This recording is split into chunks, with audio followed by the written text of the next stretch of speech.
Hey, I'm Jana, and today we are taking a family road trip in the 2025 Lincoln Navigator Black Label. And my family is going to help me give this tour. We have spent the past 4 days driving from Raleigh to Washington, D.C. by way of Richmond, which the traffic there was wild. But we have lived in and out of this car and here at the Viceroy. So in this quick tour, I'm going to take you inside and outside, tell you what makes this thing perfect for families. So let's do it.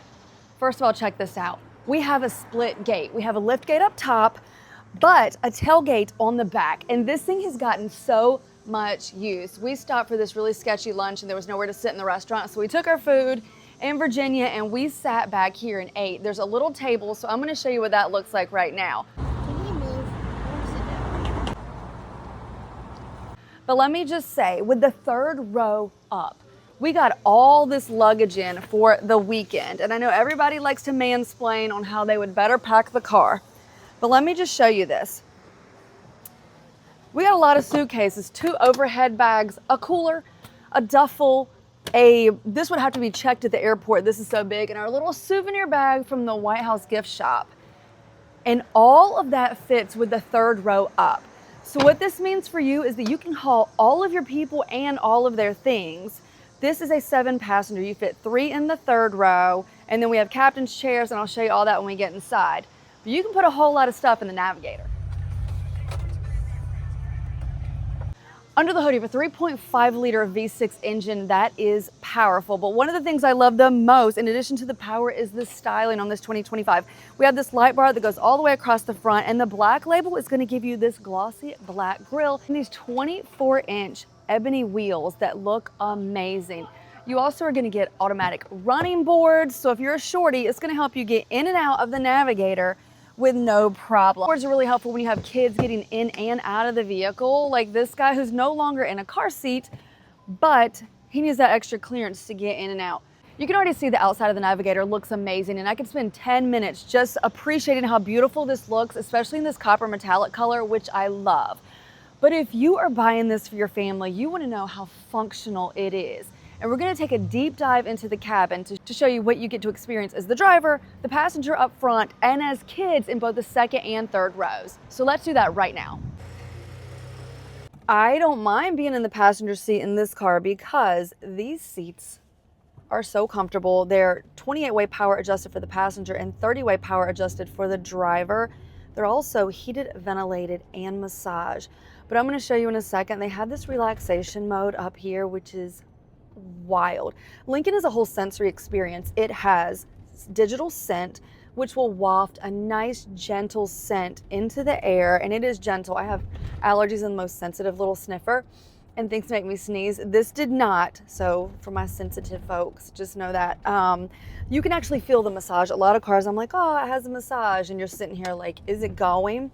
This is very much like the chairs at the nail salon. Do you know what I mean? And you can actually feel it, and there's multiple different settings. Let me show you that. You can control your massage seats from here. You can choose between circle, relax, recovery, rolling, and pulse, and you can actually really feel it. I may have mentioned this, but both of these seats in the front are heated and ventilated. These second row seats are heated and ventilated, and your third row is also heated. My life is go, go, go between the kids' work and everything in between. Sometimes I just need a minute to myself. That's why I love Rejuvenate mode in the Lincoln Navigator. You have light, sound, scent, and massage that all work together to rejuvenate my brain and my body. It's like sneaking to a spa without ever leaving the car. Everyone else gets all my time, so at least I can give myself 5 minutes. One of the things that makes this a great road trip vehicle is that you have infotainment built into the back of these seats where you can connect a Fire Stick or something like that. But there's also a Wi-Fi hotspot so that they can power their own devices. Lincoln also gives you, with the certain trim and package, these headphones, which are wired, which I appreciate because I get so worn out with trying to help them connect wireless Bluetooth stuff. Instead of a head-up display, you have this integrated screen that goes almost all the way across the entire dash. It's kind of hard to see the graphics because of the frame rate on the video, but in person it looks really good and it's super clear. This is also mildly customizable. You can move things around. You still have this screen here, which not only has your comfort settings for your seats, but it has your widgets and apps, and it has drive modes. You control your digital scent from here. This is all your little widgets that you can move around. I should mention that you have Google built in, so I can say, hey, blank, and then control every single thing with my voice. You also access your cameras from this button here, and you can see them up here or down here. My husband calls this a pilot's view because you don't have to look down and all these different things. You just look out and everything's in the line of vision right where you need it. You also have an upgraded 28 speaker Revel Ultima sound system, which sounds amazing. It's like a concert hall in here. Any good passenger princess would man spread around, and that's what I've done. I've got my bag with all my recording equipment here. I have 2 waters here, 2 waters here. This is your wireless charging pad, and also we've made it kind of a catch-all area. You do have wireless charging, but also USB-C and USB. You have a pass-through, which apparently you have a pair of socks, and tons of storage under here. I forgot I had sunglasses in there. This is where you store your digital sets. You have Ozonic Azure. I think you can. I'm 90% sure you can buy different ones at the Lincoln store. Mystic Forest and Violet Cashmere. People must love Mystic Forest because it's empty. But you can also adjust if you want it to be gentle or stronger. Let's go Violet Cashmere and just see what happens. In addition to scent, you can customize your vibe with lights. These are your exterior lights. Your interior, you of course have ambient lighting. This shows you the zones, and you can pick your brightness level. If you've watched any of my videos, you know I absolutely adore ambient lighting. We'll go red because it's Labor Day.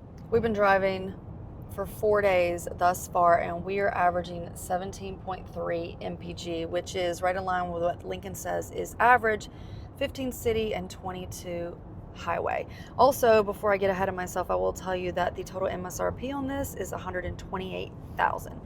And I'll give you a little quick look in case you want to pause the video at the included features. It's so hard for me. The older I get, the more I can't see without reading glasses, but hopefully you guys can. There you go, your look at the window sticker. Okay, you guys, the best laid plans. I was gonna have my kids give you the ins and outs of the car, but you know how kids are. I'm just gonna jump in and tell you what it's like to drive a car this big. If you've watched me long enough, you know I come out of a daily driver, which is a Hyundai Palisade, which is quite a bit smaller, quite a bit different in all the ways. So it does take just a second to get used to something this size. But I do like the way it handles. I like the turn-in radius. It's easy to back into spots. That's my preferred thing to do when I'm driving a big SUV or a truck. I like to back it in. I feel like pulling in front ways is just a recipe for disaster.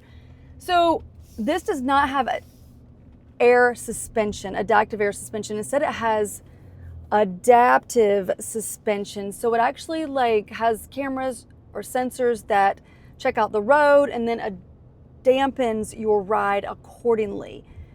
Between the suspension, just the plushness of these comfortable oversized leather seats that massage, it's a very, very comfortable ride and drive. I felt very comfortable. Some of the roads in DC were narrow. Oh my gosh, they were narrow, and it was just a disaster. We tried to park to go to the zoo and it was a shit show. So that stressed me out, but you have cameras all the way around the Navigator, which really come in handy. And of course, sensors. Most new cars have those sensors that are going to beep like crazy when you get too close to something. I actually don't miss a head-up display. I like the fact that this has the thing recessed. It works for me really well. And I don't mind the fact that it is a very interesting, almost yoke-shaped steering wheel, squoval, as opposed to a round one. I thought it was great. I think this is 128,000 MSRP. Obviously, it needs to be nice, and it is nice. It checks all the boxes. I will say that Lincoln says that it'll do 22 mpg on the highway. I never saw over 17.7. I was in a normal drive mode, not eco. You probably have to be in eco to get that 22. I felt that the power on this V6 was a gracious plenty for all the maneuvers I needed to do, merging, accelerating, all that kind of stuff. It is a tower. It tows quite a bit. I don't know what that number is. I'll try to put it in the comments because towing is not something I was doing on this trip. But when you have a big B like this, she needs to do everything. I love the pano roof, the kids, and the infotainment can be a challenge. I, on one hand, love the fact that it's connected. So on long road trips, you can keep them, occupied. However, if you've never lived with an infotainment in the headrest back there, you have to have Wi-Fi. You're either running it off your phone or you're paying for the hotspot in your car. Because, you know, the Netflix or whatever has to run off of something. I don't know, a lot of people think maybe it's on a satellite. I don't know what people think, but just know you do have to have Wi-Fi somehow, some way to make that stuff run. This is how you adjust your steering wheel in and out, up and down, as well as your pedals. Those go in and out, up and down, just like on the Ford Expedition, because they are fraternal twin sisters. This is just the luxury version. So I could give you a whole lot of information above and beyond what I've given you. I think I just want you more or less to hear the top things I love about it and how it's good for kids. The second row is incredibly comfortable. It has that built-in console, which I actually like. Depending on the age of your kids, you may not like that. The third row is an adult-sized third row. It is incredibly comfortable and those seats are heated. The second row seats are heated, ventilated, and massaging, which I probably said somewhere in the video, but I just want you to know all the luxuries extend into the second row. Third row legroom is great. Cargo area I showed you is great. Even completely packed like I had it. No complaints there. So let me know what you think in the comments. Would you buy this over the Ford Expedition because you want those extra luxury amenities that are going to edge out this from the Ford segment? Or do you put this up against something like Suburban? Same size, same class, different maker. This does have Google built in, and so does that. This has BlueCruise. That one has Super Cruise. What do you think? Let me know in the comments. And that's all I've got today, guys. So thanks for watching.